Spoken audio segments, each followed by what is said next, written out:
In the top right, as the purple Protoss, we have Rhizer. For the clan Secluded?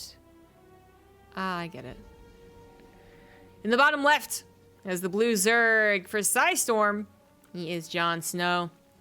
Been on Psystorm since, I mean, I gotta imagine the beginning. I don't know what he's on before it, but he's been on it for a very long time. And while he retired and became JonSnow, he didn't really ever fully retire. I don't think he even made a retirement post. He just was like, oh, I'm not the student playing Starcraft, I'm a professional playing Starcraft, which usually changes things up, just with like how professional usually means 9 to 5 and college means a little more flexibility. But in JonSnow's case, I don't know if there's really been that big of a difference. I guess you could say at one point he was on his way up to the top 3. More around like, you know, like him and Masa, maybe the guys after Scarlet Special Neeb, right? But I don't think he ever really got to that point. A couple of decent showings, a couple of decent matches, even I think taking, what, a game off of Cyril at one point? Like, something like that, right? But anyway, he's always been a staple. If you're drinking something like the gatekeeper of the NA scene. I feel like him going to working a 9 to 5 job or whatever he does now, that's actually really changed things up. I think maybe he's gotten a little bit worse. As you can see here, it is the 3rd qualifying match of the NA tournament, and he is not already in. He could still lose. So I think in 2 or 3 years ago in an NA only qualifier, I don't think that's the case. So I do think that his time has been put elsewhere and not just into grinding out StarCraft. JonSnow usually is a bit of that gatekeeper. So we kind of expect him to win, and if he doesn't win, then we have to give a nod to the person who beat him. In this case, that might be Rhizer. He hasn't really gotten a chance to be in the spotlight. And might finally get it. You're almost there. Palms are sweaty. Mom's spaghetti, it's so nerve-wracking. I don't know if these guys are actually nervous. I'm going to expect JonSnow isn't nervous at all, but I have no idea about Rhizer. But it is getting close, man. And he just took down a Zerg. It was tough, best of 3, but there's a lot of good things about it. And I'm not sure that JonSnow is going to be that much better than BioIce, but I do think he's going to be different. And maybe better different, I'm not sure. But, I don't know, I think Rhizer would expect, I mean, even less aggression, because BioIce actually ended up being aggressive, right? Kind of a big change from his Thursday performance. And in JonSnow, you wouldn't expect to be aggressive just at all. Sometimes, yes, and I've definitely seen him bring out some all-ins as he's moved over to JonSnow, but I don't know, I could see a very similar best of 5 compared to the last best of 3. And that would bode well for Rhizer.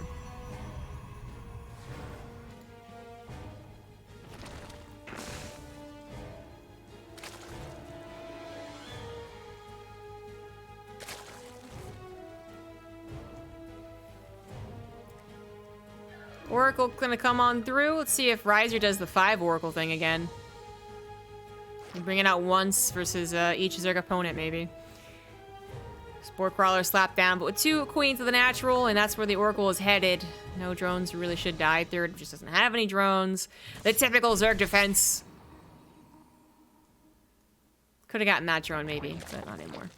Could have gotten that drone, maybe, but not anymore.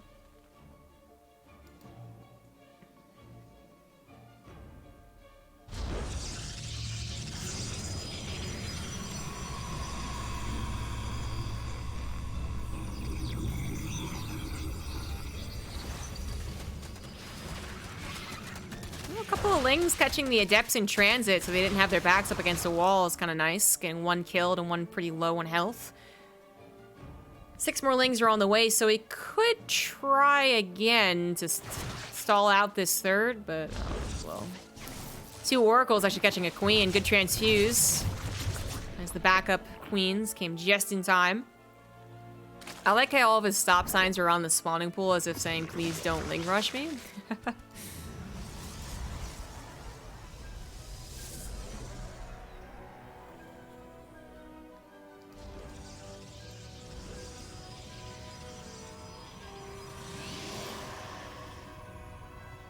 Anything else interesting? 2 Oracles, 1 Void Ray, Twilight Council Forge, 3rd Nexus. Nope. The answer is nope. There's nothing interesting. I can't wait until something happens in 3 minutes. This is actually one of my complaints about PvZ. Although I felt like there's been a lot of decent PvZs. And interesting, like a lot of change-ups, a lot of different builds coming out of the Protoss, and some interesting styles from the Zerg. I feel like there's been some, you know, very good PvZs, but this was been one of my issues with PvZ. Sometimes it does look the same over and over again. JonSnow finally doing something a little bit different. That surprise Spire could be hell for Rhizer. He's been pretty good about double hallucination scouting, and he is once again going for it, so he should scout it. Unless... I mean, if this queen got on top of it, and then this queen, and then there's creep spreading queens as well. Oh, if these all 3 queens were here, okay, then he stops it from being scouted, but they are not. So double hallucinate. Whoa! The Spore Crawler helped. Uh-oh. Oh, it's a bit different if they go around the Spore Crawler, isn't it? Oh, that's a problem. That is a big problem. Now, what JonSnow has to worry about is, am I going to be attacked before I can use this Spire? So these Lings are kind of doing that job of scouting, seeing like, is there a Warp Prism that I have to worry about moving out? Is there a large army that's clearly about to be attached to the Warp Prism? There is not. He might be moving out with +1 in charge, like he could anyways. Nah, I don't think he would though, because he can storm this fast. But anyways, like, even if he was going to do that, he'd have to go still across the entire map, and that would be plenty of time for JonSnow to invest into mutas. Which he's, you know, already done. 10 mutas halfway done. Big surprise. This is really sucky for Rhizer.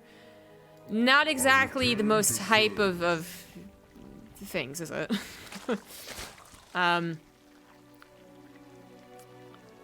Not to be too pessimistic here for Rhizer, but I feel like this kills the Protoss.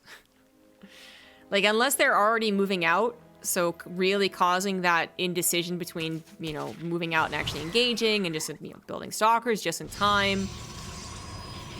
So the Zerg has to be like, oh, do I make mutas? Do I make more mutas? Do I not make mutas at all? Like, I think if that's happening, it's a little bit more interesting. But if the Zerg just gets to mutas and there's like no defense and there's nothing else happening, I feel like it just kills Rhizer. 10 probes already going down. 4th has been canceled or killed. Don't know which one yet. As the roaches jump on top of the army. This actually might be fine for Rhizer, but then what about the mutas? A couple Archons, couple Stalkers trying to hold on. The mutas are going to now come over and take care of the Void Ray and the rest of the Immortals. Lings are going to flood through as there's nothing guarding the wall anymore. Rhizer's trying his best, but oh, it sucks so much about the double hallucination. Yep, GG.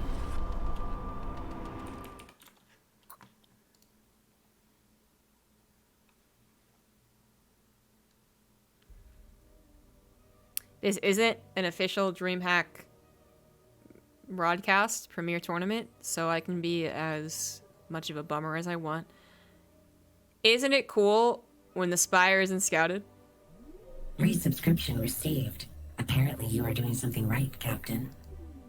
And to be clear, I'm not saying that it's like JonSnow's fault, or that he did something stupid, or that it's something that wins all the time, every time. Because it definitely isn't. But, as in that the Spire is not what wins every time, all the time. An unscouted Spire does feel like it has a pretty high chance to win, right? I dare say that a Spire in ZVPs is kind of like a cheese. Alright, cheese is oftentimes something about early game, yeah. But the other description of a cheese, something that is like risky, but has a big payoff if it's unscouted. And that's definitely a Spire in that matchup. So this time, Rhizer sends out double hallucinations if he actually goes around the Spore Crawlers, or sends them in either direction and then meet in the middle. Or if they do die like they did, he goes, nope, gotta check that 3rd, and then like dive bombs an Oracle into it or something, right? This game is going to be all about Rhizer playing a probably standard game again, but then actually getting full information. In the top right, down 1, he is Rhizer. In the bottom left is the blue Zerg, it is JonSnow. Thank you, Tate or Tutor, for the 5-month resub. 4-month, I can read. Numbers are hard.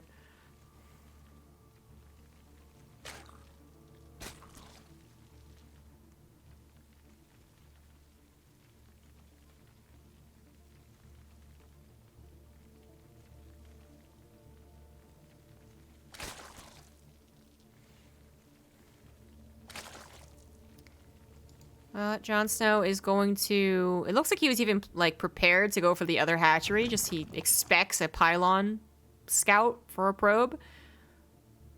But with a 17 hatch, he actually gets it down.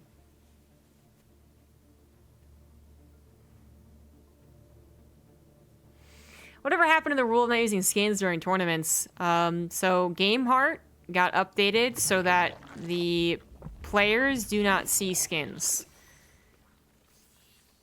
That's what happened to it.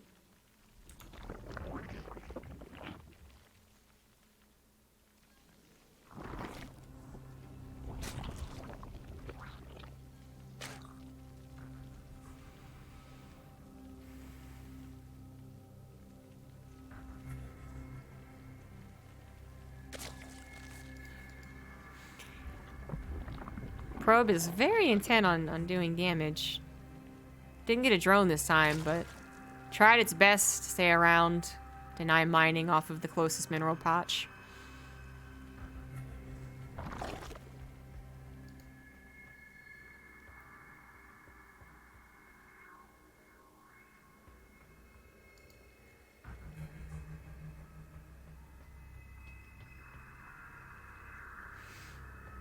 Even though Rhizer is the one that has to be, like, very on point about his scouting, and I think he has to assume that a second secret spire is very possible, I would also say that maybe JonSnow doesn't bother trying that again, knowing how thorough the scouting will now be.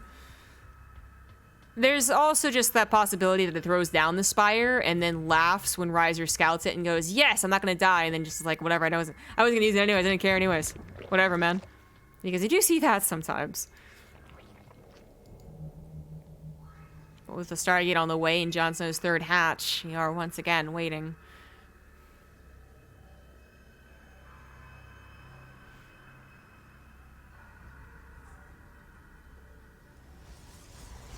I was wondering why people were talking about Game of Thrones, and I only realized because it's JonSnow. As someone who wasn't, like, totally attached to the Game of Thrones TV show, I read the books and I liked them. And I, like, marathon the first season. I was like, yeah, this is pretty good, but I wasn't, like, super invested into Game of Thrones. I kind of always thought JonSnow of the player first and the character second. And as much as it was fun to say JonSnow, what was it, the second or third season? What's her face was in it? When Game of Thrones started to go off the deep end and get early sucky, which for me was like after JonSnow got revived, I was like, well, no one wants to be referred to. No one wants to be compared with that show that's dying.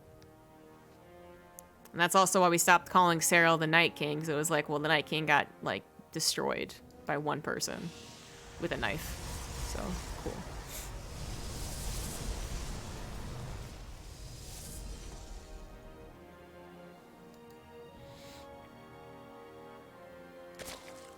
Droning, droning, droning.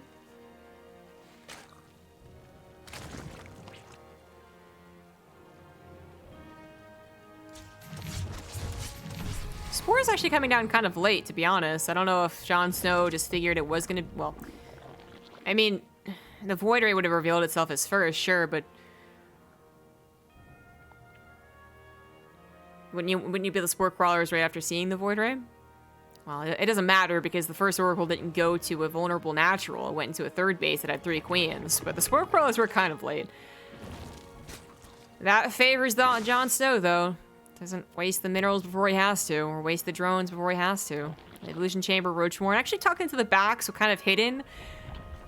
I mean, it can be a very small and insignificant difference of having it on the front lines and then having it in the back. Maybe even a little bit of, like, mind games attached to it as well. Like, why do you think I'm trying to hide it, huh? But I think he is actually going to go into Roaches and +1.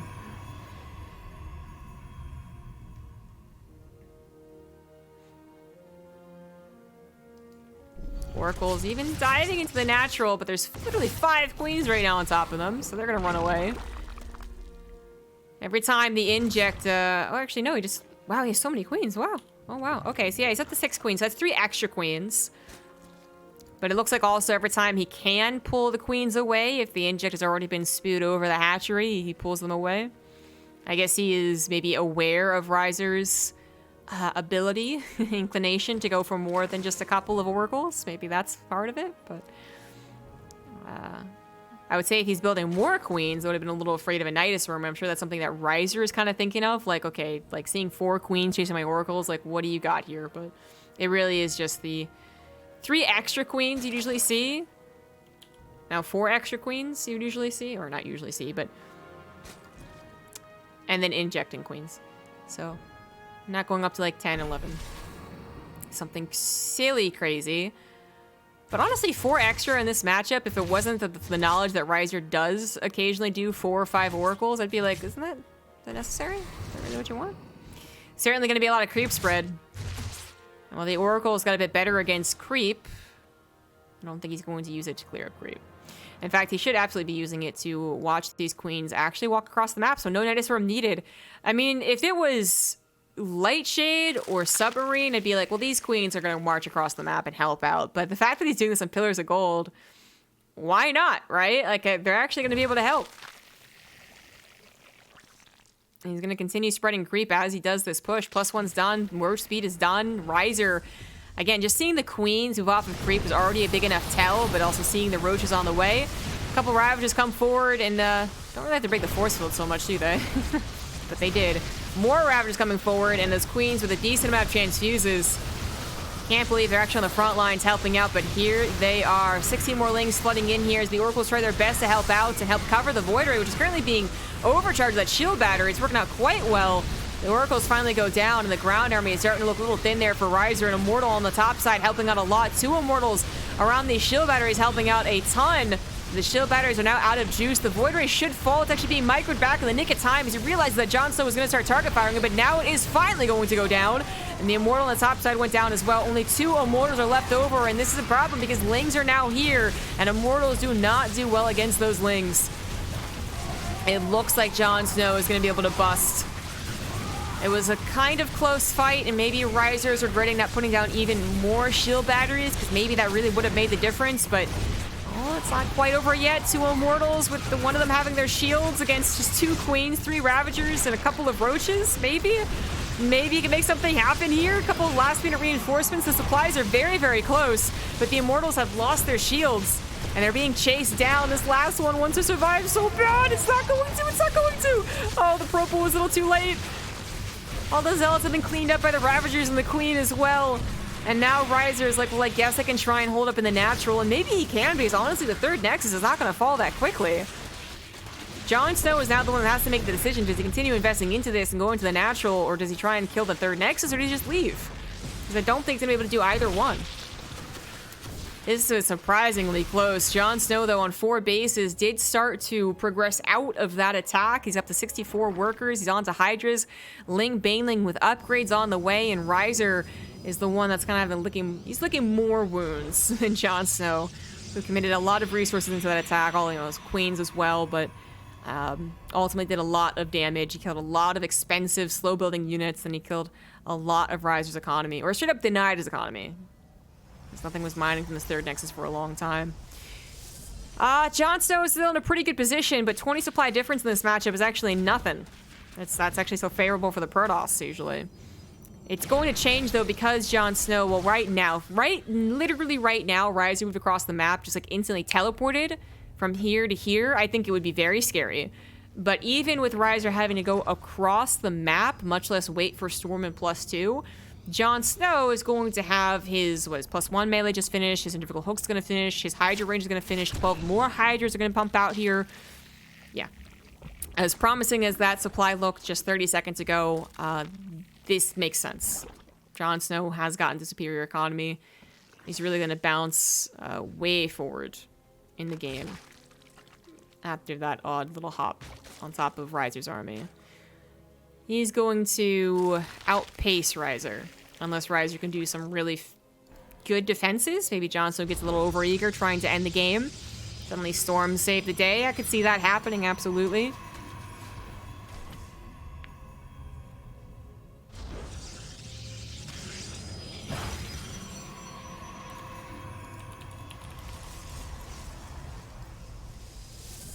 Fourth Nexus would usually be very difficult to hold on to, but I don't think JonSnow is really thinking yet about hitting left and right and trying to get cancels. I think he's more so just like going to build a humongous army and move in.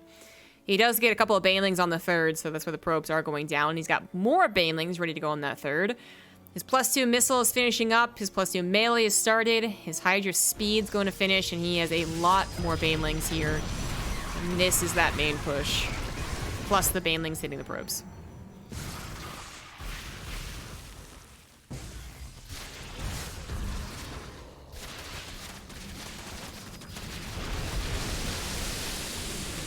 Well, that was a mistake. He just used Banelings on top of rocks, but will it matter? Rhizer down 50 supply can be made up with a couple of juicy storms, but a Baneling actually already waking up a lot of the High Templar. They're still alive. They still got the storms. Can they save the day? They might be able to. JonSnow's coming in from 2 different chokes, but still getting stormed, getting the Hydras awfully low on that health. He tried to get a concave as best as possible on Pillars of Gold, but the storms are still effective enough to hold for now. And he did also save the High Templars to morph him into some very important Archons. Looks like he's handling more of the Baneling run-bys as they come forward. Granted, they've been a little less than effective because +2's not done, though. So now that +2 is done... Oh, and a burrowed Baneling... Or not burrowed Banelings. A Baneling dropped. It's fantastic. Ling's trying to get into the 4th base. Doesn't really work out so well, to be honest. Again, a decent hold against the Baneling harassment, but... +2 isn't done, so talk to me again in like 30 seconds. Banelings on the right side. Nope, just more Lings. The main army is on the left, and Rhizer will have to go respond to that. Attack defense will not hold up against this. Now a 60 supply difference as recall is used alongside an overcharge with the shield battery. You wait that out, that would be a good time to move in, but storms are prepared. Well, there's only one more storm, I think. I think that's it. All the storms are gone. And that's maybe a problem. Banelings are going to find not many probes to kill, to be honest, so just go ahead and exchange for Zealots. Army goes over to the right, JonSnow goes over to the left. And now he's cut Rhizer off from defending his 3rd base. Banelings just going to pop on the Immortal Shields, weaken them up for the Hydras later on. Hydras micring away from the Archons. Without charge lots here to buffer, without more storms, I do think it is a matter of time. Especially as Rhizer loses 16 probes and control of his 3rd Nexus. More Banelings gonna hit the heart of the army. A last-minute split to try and mitigate that damage was not so bad at all, and it looks like the timing of the Immortal Shields was quite perfect to save them. Hydra's going to go down as they get some last-minute pickoffs, but JonSnow still up 50 supplies, still on 4 bases to Rhizer's now just... nope, that actually lived. That actually lived. Okay, so it's 4 bases of 4. I mean, hold on. Hold on a second. Now, hold on, Tasteless. This could still happen. JonSnow didn't really extend his lead. I mean, he had so many upgrades finishing up. He even finished up +1 Carapace while those engagements are happening. And he still has so much potential for harassment with +2 melee being done. In fact, oh no, where was that? Oh, it's over here. Oh no. Yeah, oh my god, that's actually it. Oh, wow. Literally within 5 seconds going from like a 20-30 supply difference to a 60 supply difference because he lost all of his probes.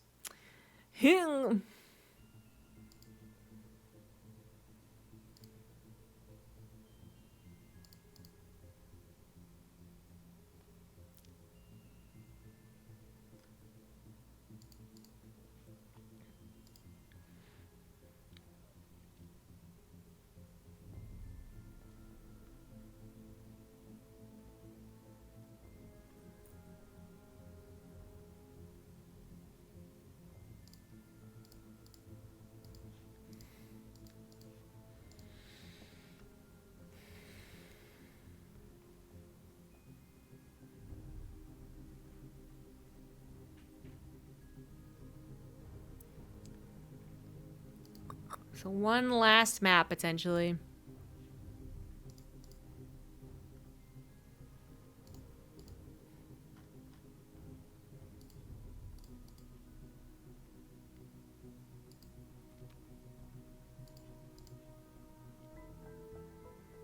Epic is up currently 1-0 against Masa.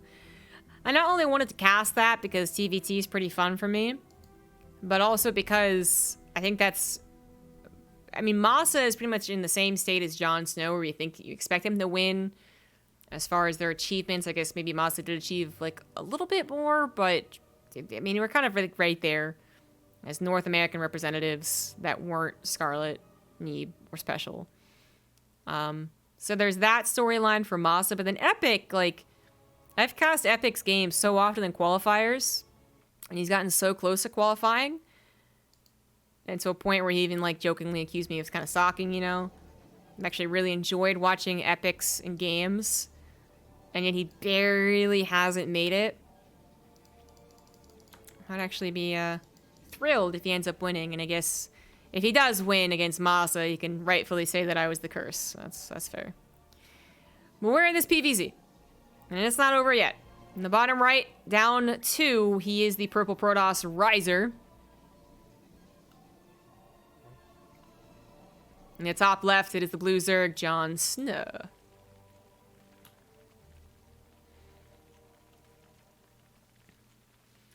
So JonSnow wins game number 1 with a surprise Spire that really does kind of sum it up.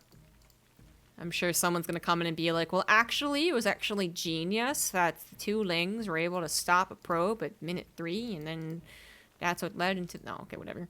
Surprise Spire killed him.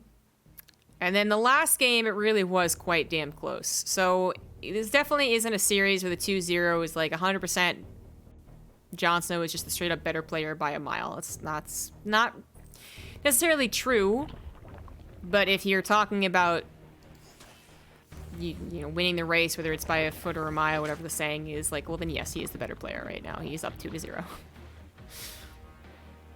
But those are the types of games where I could easily see Rhizer not repeating.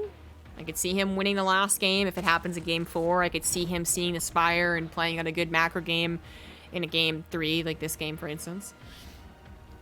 But JonSnow, I'm gonna guess, isn't done bringing out different builds. You know, surprise Spire, that's it's painful, it's hurtful, but that's fair. Second game, bringing the Queens across for a Ling Roach Ravager all in. Not really what I would expect from JonSnow as a majority macro player, but I do want to, you know, really emphasize that I don't think of him as like an innovation or a Showtime or something which is like, whoop, all macro all the time. No. I think he's always had his all-ins, and I think I've seen more of them as he's gotten to be JobSnow. But anywho, I think it still is a bit of a surprise, and it really just was maybe even a little bit of underestimating the power. A couple of things really could have gone better, like literally watch slow motion and analyze that fight around Rhizer's third in the last game, and so many things would have gone different. So right now, as Rhizer throws down a Stargate, I am interested more so in what JonSnow has to change up.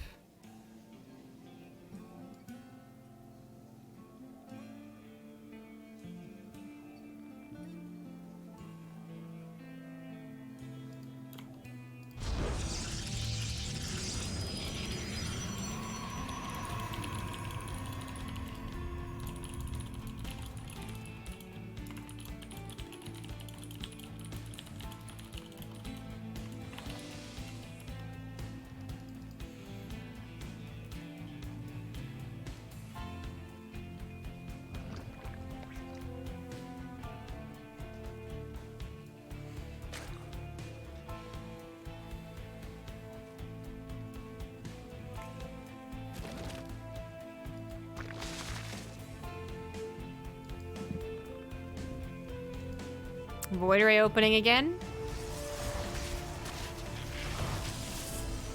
I haven't really seen... Okay, that was Apollo. Thanks, Apollo.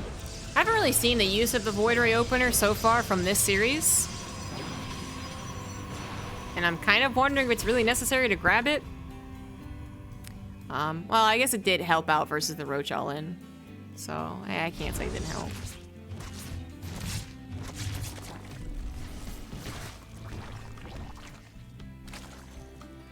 Oracle's going to recall as Lightshade doesn't actually have that much dead space in the back, so that was a very quick, intuitive recall. Save the Oracle's life, so it is just one Void Ray, one Oracle so far. I feel like that's a faster Robo, because he's getting 2 Oracles so often in other games, but I don't think it means very much. It looks like he's just trying to get a 3rd base up a little bit mistimed. Got a lot of cash in the bank, but Nexus, 2 pylons go down. He didn't warp in more depths. I guess that's what's happened here. Warped in a Stalker in 2 Sentries, where other games has warped in 3 Adepts. Very tiny stuff, because there's not much else that's going differently. Forge comes down, but no Twilight Council. Either a mistake, or...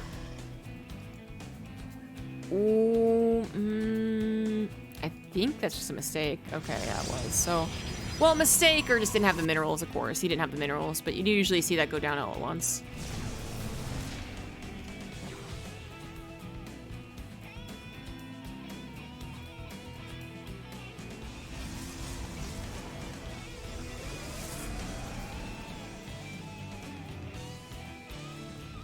Everyone's scouting. Everyone's scouting. Lings, hallucinations. Not gonna see any Spire, as there is not one.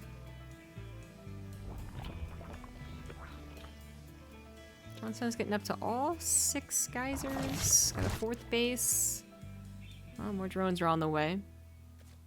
Immortals. Oh, man. Much faster +1. Thank you for the 100 bits.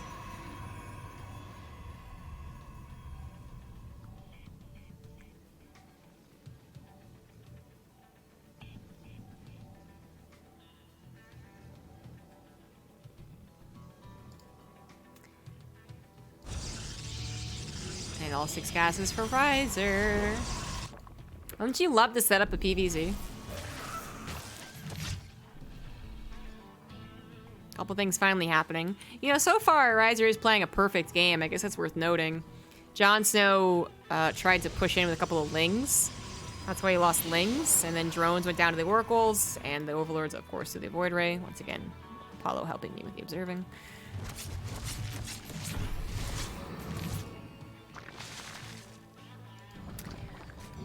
Warp Prism's coming out a lot faster. I mean, he might actually do a +1 charge push with Archons and then get Storm afterwards. No, he... Oh, no, yeah, okay. I was like, well, he's not turning him into Archons, so... No, he's turning him into Archons. Okay, okay, okay. I feel like I've referenced this like a billion times, and every time the Pro player's been like, no. And hey, sometimes it's because they're the one being pushed, so that's fair. But other times, it's just been, like, passive. I would like him to use his Warp Prism and Army to control the map a little bit, just to give him a little bit of a heads up in case anything is on the way, actually. His Oracles give him the first heads up if there's like a gigantic army, and then his army is like, okay, time to get out of the dodge. It is JonSnow moving out first, despite getting abandoned only just now and turning up 2 upgrades. He is actually the first one to engage. Once again, bringing Queens forward. That's so... Okay, alright. So Rhizer is going to be the one defending. Ravages have already been made, and that's a big tell as whether or not they're going to actually engage you. A Warp Prism not going to be used offensively whatsoever, but rather as a very important defensive tool. Oracle just went down, which kind of sucks.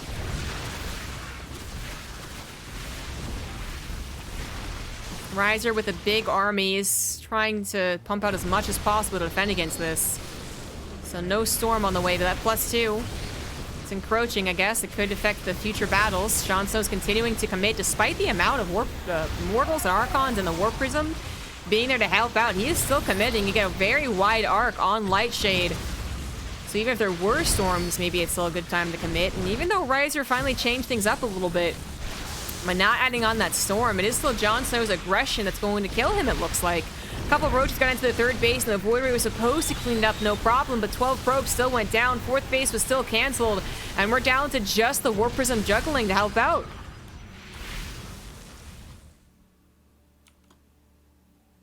It's such a difficult place to hold, I guess, for the Protoss player. Even though it seemed like his setup wasn't so bad, a good number of Immortals, the Archons can be kited sometimes, so they're very frustrating unit to use. You're like, yeah, Archons are amazing, and then they just like are constantly chasing after stuff. So there is that to consider, and in the concave, they really Sometimes it's easy to micro against him, but it seemed like that was going to be okay. He wasn't waiting on Storm. He didn't have 5 High Templars instead of 2 Archons, or just waiting there doing nothing. Like, it seemed like it was going to be okay, but it really wasn't. And the Void Ray not doing its job was also a big old bummer. It is finally doing its job, going to just push away a good number of Roaches, and Rhizer's even going to try and kind of meet this head first, but I think he's not, before I was okay with it, but now, he doesn't actually have Storm. I think he was a little too overeager. He's going to save the High Templars as many as he can, but those Banelings going to certainly take out those charge lots.